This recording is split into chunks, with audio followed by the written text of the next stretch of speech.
So I'm testing out this polyhive bee box, at least the supers are anyway. And I'm testing it out, I have a variety of different frames. I have these thin ones, and I have thick ones like this. So I wanted to make sure before I invested in the full meal deal, I just wanted to see how well how my mishmash of frames fit into the supers. And they're tight. If I was using the frames that look like this on the end, they're thicker, that would be very tight. These ones, straight ends, they would probably fit okay, but right now I've got a mixture of those ones. This one's a little different. They're all slightly different, but there are a lot of thin ones in there too, and it's tight. If it's tight with a mixture of thin and thick ones, it would be probably very tight, if not too tight, if I was using this type of a frame with a thick end like that. It's okay though, not a problem, but I definitely wouldn't want to use all thick frames on this.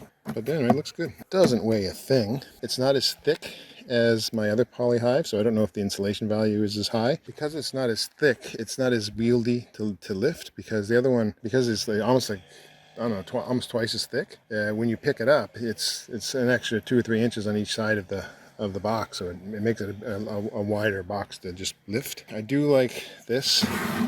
So you stick your frame in here, and this is why I'm testing this one. You stick the frame under there, which I don't have at the moment, and you go like that, and the flies are out. And it's got this little bit of a ridge right here, which is nothing compared to, it's enough to, to create a seal, but nothing compared to the ridge that I have on my German style one, which is the ridge goes up about like this high. And so the small ridge like this, I can easily pick it up and twist the boxes like that to break the burr comb between the boxes, if there is any. That's why I'm trying this one. That's the main reason anyway. The other thing that I noticed is that the bee space on this one is on the bottom of the box, not the top of the box. So that means that above the frames, there's nothing. The frames will be flush with the top of the box, or at least the ridge of the box. And the bee space is right there. You see that little white part right there? That's the bee space. So the bee space is on the bottom instead of the top. And so as long as I'm using these boxes, that should be fine. Because otherwise, if you have this box that has bee space on the bottom and put it on top of a box that has bee space on the top, then you're going to have extra bunch of space in between them, and you're going to make a lot of gunk. But anyway, this looks all right so far.